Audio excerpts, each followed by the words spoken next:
Welcome to another Krypton Factor. You've just met our contestants, and as you'll have seen, 2 men and 2 women tonight, which means that the chances of getting our First Lady winner are certainly enhanced. And very shortly, the points will start clicking up on this scoreboard as we begin to build our contestants' Krypton Factors through 5 rounds. And the person who finishes with the highest Krypton Factor will, of course, get another of our semi-final places. So we begin, as always, with the intelligence section. The area we're looking at this time is one that we have touched on before, but there is an added complication tonight. The contestants, as once before, are being asked to assemble a familiar form by analysing its component parts. We're going to give them 9 small triangles. On 2 sides of the triangle there are patterns. What we want them to do is to build those 9 small triangles into one large triangle, and the pattern on their side should form the red letter A on a white background. So, contestants, would you like to step down now to your positions?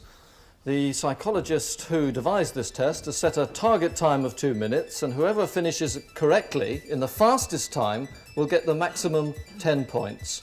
So speed and accuracy are all important, but if you haven't completed the triangle by the time the buzzer sounds, you will still be marked for the progress that you've made. So if you've got all that, are you all ready? Then go!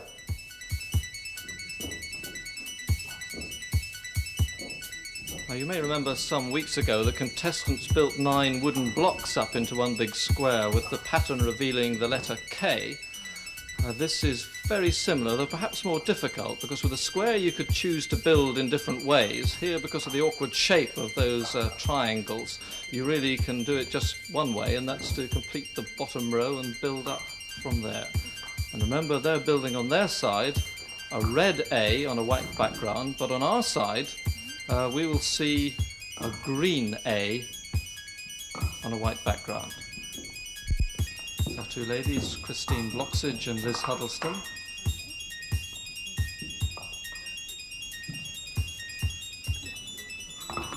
Now, Damian there on the left seems to have got something going for him. He's got the bottom row.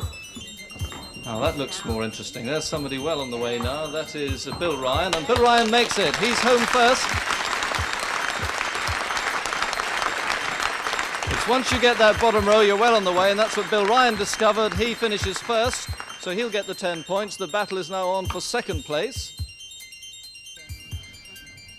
And there's Liz Huddleston, who's getting very close to finishing. She's got a few problems just on the left-hand side as we look at it. I think possibly something wrong at the very base of the A.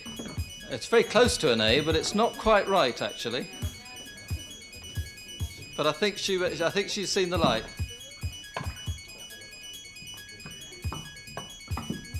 Now that's the difficulty with triangles, that they're very difficult to handle. I think she may have cracked it this time. And that looks like it. Yes, she finishes 2nd. Liz Huddleston.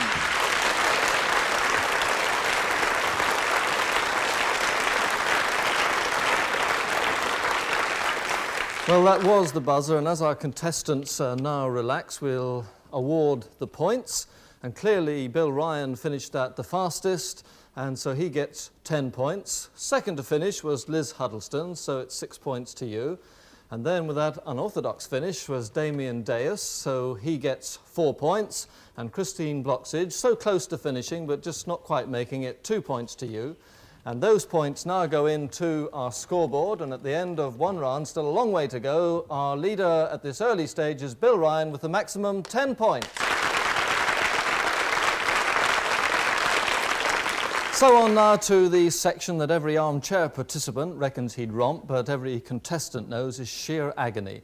That means physical ability and, of course, our assault course. And it's important to remember what it was designed for, not to measure strength, but to test agility, coordination, stamina and balance. So let's see what qualities of those emerge from our contestants as we join them now on the starting line. So there's the course designed to test stamina, agility, coordination and balance. Well, so far in the Krypton Factor we haven't had a woman in 1st or 2nd place, so that may change in this race because we have 2 women, of course, in it. And let's now look at how the handicap affects both those 2 ladies and the 2 gentlemen.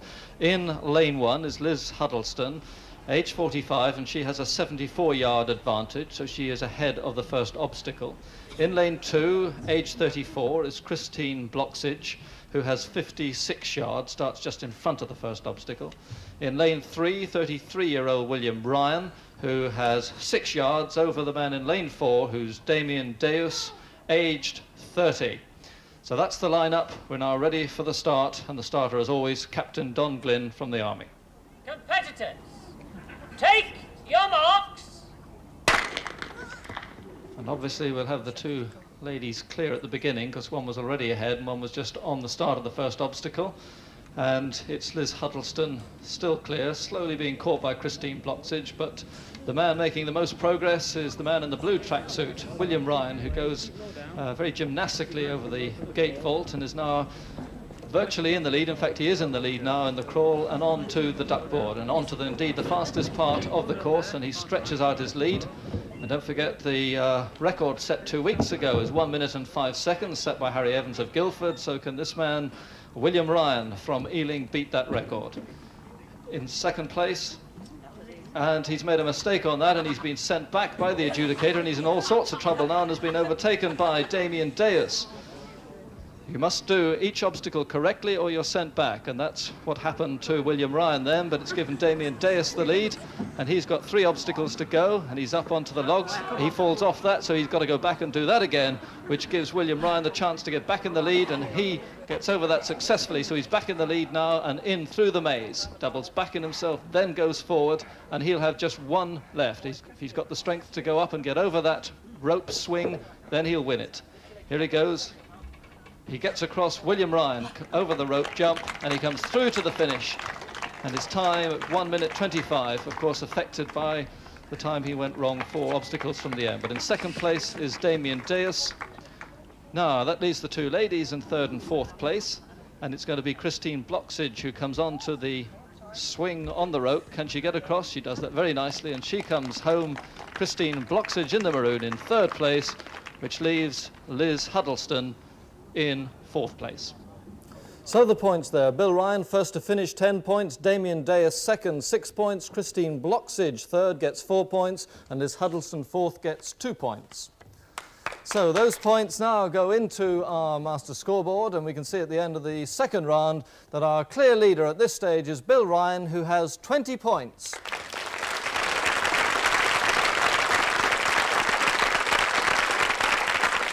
So 2 sections completed, 3 to go as we go on now to the personality section. And as in previous weeks, our competitors here were given a subject as they checked into a hotel for the night.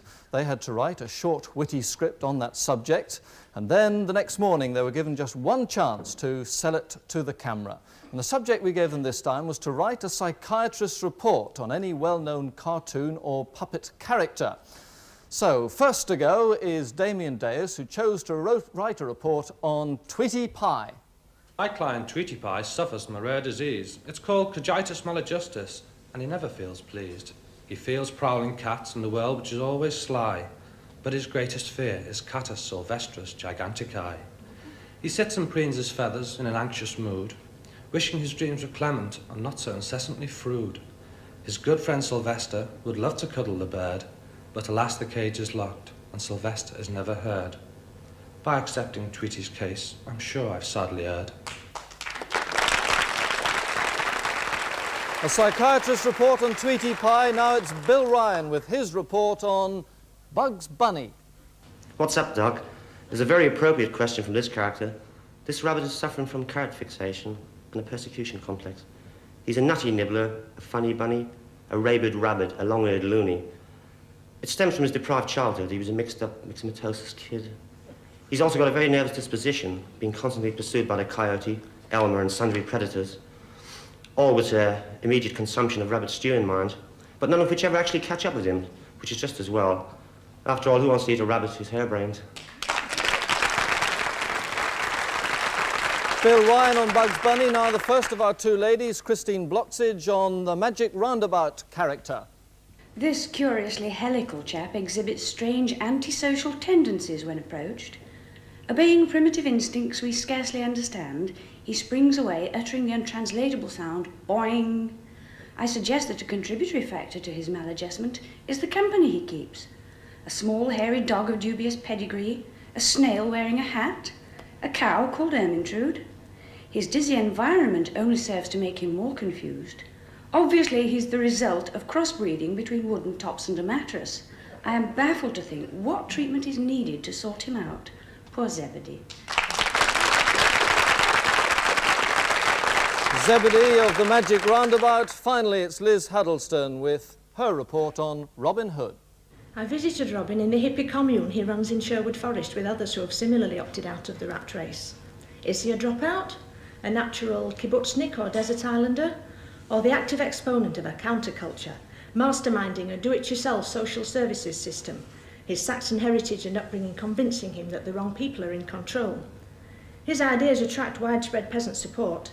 The nation could well learn from this before the name Hood becomes synonymous with thug.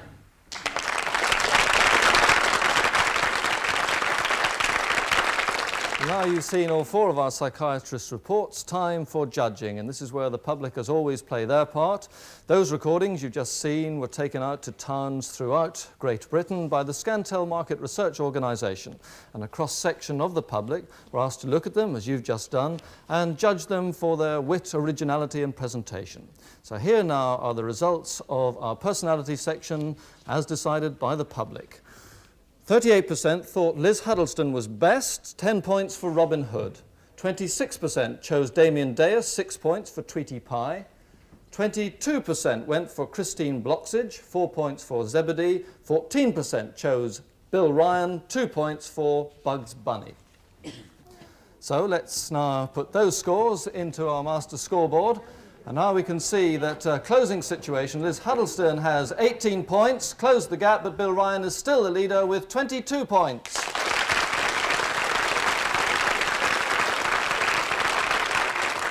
And without wasting any more time, let's go straight into the observation section. And as always, a clip of film, and afterwards 3 questions each for our contestants, and after that, an even more demanding piece.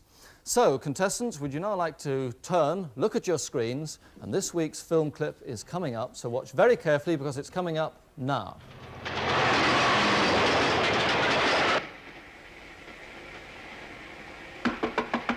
Tony!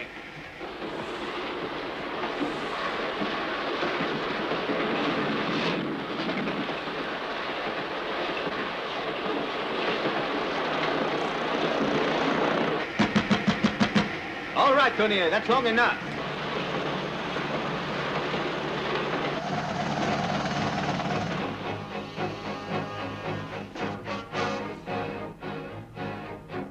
Now, this is my plan. Step number 1, I will recruit the world's greatest criminal mind. Step number 2, I will build an organization so sinister, so powerful, that by comparison, the Cosa Nostra will seem like the Vienna Boys' Choir. Here is the list. But half of these men are in prison. We'll get them out. Impossible. I'll bet you 20 million francs it is. Why would I get 20 million francs? I thought you'd ask that. Step number 3. Next Thursday at precisely 2 p.m., you and 6 men will enter the main branch of the Paris Credit Bank. This afternoon at approximately 5 minutes to 5 o'clock, 3 men dressed in building maintenance uniforms entered and robbed the Paris Credit Bank. Now then, what do we know? 1, that Professor Fassbinder and his daughter have been kidnapped. 2, that someone has kidnapped them. 3, that my hand is on fire.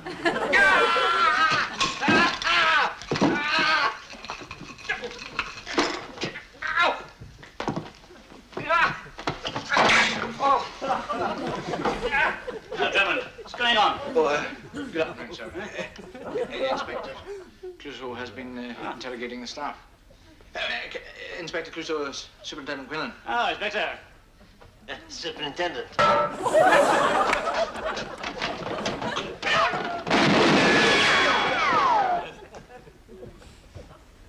Why don't you just tell Paris that he's incompetent and request that he be taken off the case? Because I've got enough trouble with France without suggesting that my great detective is a fool. Steady. So a clip there from the Pink Panther Strikes Again. If you'd all like to turn and face me, you've got 3 questions each, 2 points for each correct answer. As always, you've got an either-or question, 1 on the visual content, 1 on the dialogue. So Damian Deus, here come your questions. At the beginning of the film, when the man escaped from the train by helicopter, was he lifted into the air from the front or the back of his carriage? Front. Correct, 2 points. How many people were listening to Clouseau's deductions by the fireplace? 2. No, it was 3. What was to be step number 1 of the villain's master plan? To raid the Credit Bank of Paris. No, it was to recruit the world's greatest criminal mind. That was step number 1.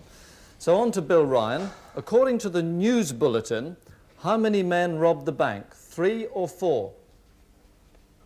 4. No, it was 3 according to the news bulletin. Inspector Clouseau was forced to plunge his burning hand into a vase. What was on the table beside the vase? A statuette of a deer. Or Yes, absolutely right. 2 points. The villain was going to build an organization so sinister and powerful that by comparison, the Cosa Nostra would seem like what? Vienna Boys Choir. Right, another 2 points. Christine Bloxage was the English superintendent who was introduced to Clouseau in the lounge wearing gloves or not? No. Correct, he was not. 2 points. At the fireplace, Clouseau was speaking to 3 people, as we've already established. One was a gardener, another was a beekeeper. Who was the third? A nurse? No, it was a chef. And finally, your dialogue question. At what time precisely were the men meant to enter the Paris Credit Bank according to the master plan? 6 p.m. It was 2 p.m. So on to Liz Huddleston. When the pellets were being removed from the superintendent's posterior at the end of the clip, how many pellets did you hear drop into the dish? 3 or 4? 4. 3. What was the policeman who introduced Clouseau to the superintendent in the lounge holding in his hand? Must take an answer. Am I going to get A one? notebook. A good guess. No, it was a pen. And for how much was the bet on whether the men could be got out of prison as part of the master plan? 20,000 francs. Wrong. It's in fact 20 million francs. So that is the end of that section. A possible 6 points you could have got. The best was Bill Ryan, who got 4 points. But you can all add another 4 points now as the potential of the round is raised to 10 points with one of our famous identity parades. Now, you remember the very last shot you saw in the film, in close-up, was of a doctor who removed the pellets from the superintendent's posterior. And not surprisingly, here we have 9 doctors or surgeons from which to choose. Now, that might look a bit difficult at the moment. We're not going to be that unfair on you. Would you like to remove your masks, gentlemen? Now, it's the very last shot you saw in close-up was the surgeon who removed the pellets. Which one was it? You've got a few moments to think as they parade in front of you now, and then you'll have to decide. The surgeon from the film.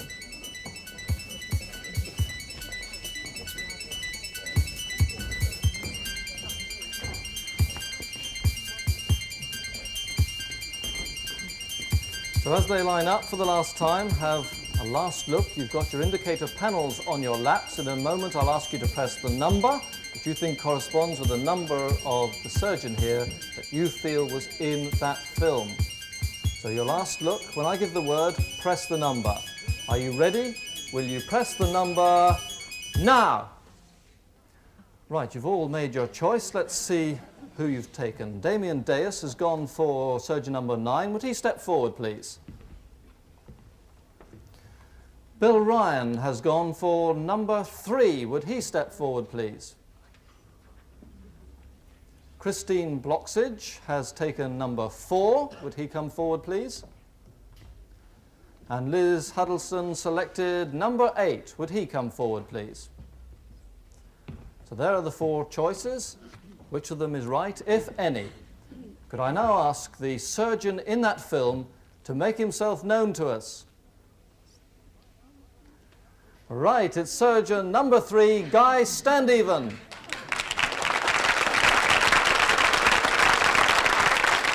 So just Bill Ryan spotted the surgeon, so he gets the extra 4 points. And looking at the points as a whole for that observation round, Bill Ryan won it with 8 points.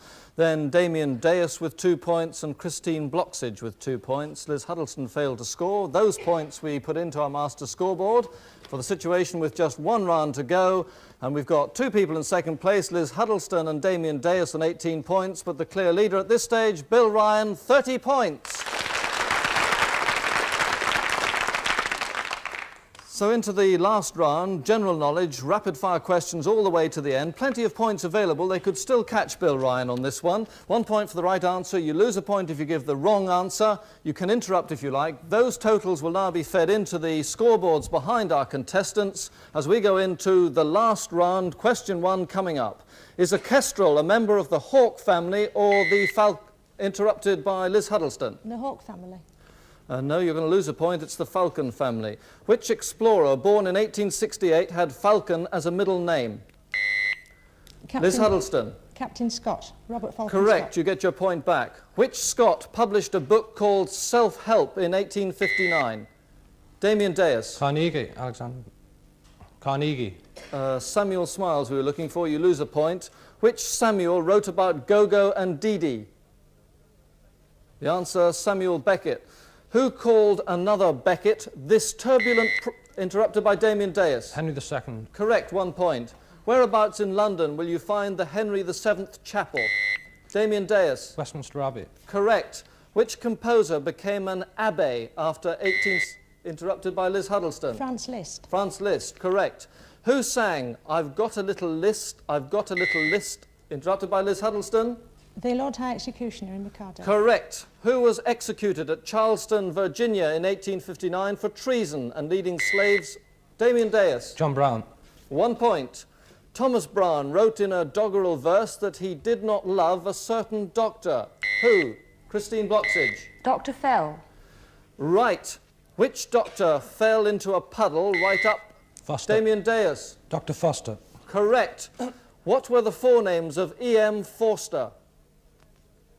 Answer, Edward Morgan. Which legendary king was the brother of the enchantress Morgan Le Fay? Christine Bloxage. King Arthur. Correct. Arthur's seat is a hill. Where? Damian Deus. Edinburgh Castle. Correct. Who was the Duke of Edinburgh's father? Christine Bloxage. Prince Andrew of Correct. Greece. Which prince gave his name to a watch chain? Bill Ryan. Albert. Prince Albert, correct. What was the poetic fate of Albert Ramsbottom at Blackpool, interrupted by Christine Bloxage? Eaten by a lion. Correct, swallowed by a lion. Which hero wore the skin of the Nemean lion? Damian Deus. Hercules. Correct. And with less than a minute to go, it's Bill Ryan on 31, and nearest to him is Damian Deus with 23. Hercule Poirot makes... interrupted very quickly by Christine Bloxage. Belgian detective. No, I was going to ask you who made his first appearance in which Agatha Christie novel. The answer was The Mysterious Affair at Styles. You lose a point. Since Simeon Stylites made his home where? Liz Huddleston. On top of a pillar. Correct. Who was put in the pillory in 1702 for his pamphlet, interrupted there by Damian Deus? Daniel Defoe. Daniel Defoe, correct. Daniel was a hit record for which singer, interrupted by Damian Deus? Elton John. Elton John, correct. What branch of the biological sciences was virtually founded by Charles Elton? The buzzer goes, no one answers. The answer was ecology, but that is the end of the round, and indeed tonight's contest, which means that our winner tonight with a Krypton Factor of 31 is Bill Ryan.